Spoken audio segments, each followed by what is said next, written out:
লাল কাপড় এবং হলুদ কাপড় পরা ডাইরেক্ট হারাম বলা কঠিন।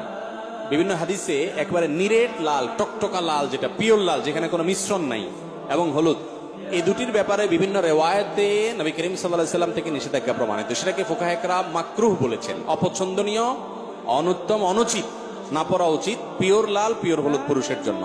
এখন আপনি যদি বলেন যে এটা কি জন্য নিষেধ করা হয়েছে, আমি বলবো এটা মহিলাদের জন্য রিজার্ভ। এই কালার কাদের জন্য রিজার্ভ? অন্যান্য কালার আপনিও পড়তে পারেন, মহিলারাও পড়তে পারে, আর মহিলারা এই কালার তাদের জন্য স্পেশাল। দিন বা ইসলাম বলে মহিলাদেরকে খাটো করছে কিছু খাটো বুদ্ধির মানুষরা বলে। আপনি দেখেন পোশাক আশাকের ক্ষেত্রে মহিলা যেই কালারের ইচ্ছা সেই কালারে পড়তে পারবে, পুরুষ পারবে না, রেস্ট্রিকশন আছে।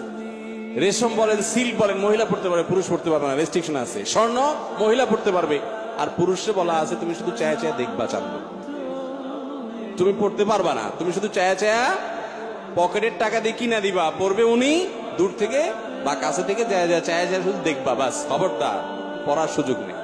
এরপরে বলে মহিলাদের ছোট করছে বলে।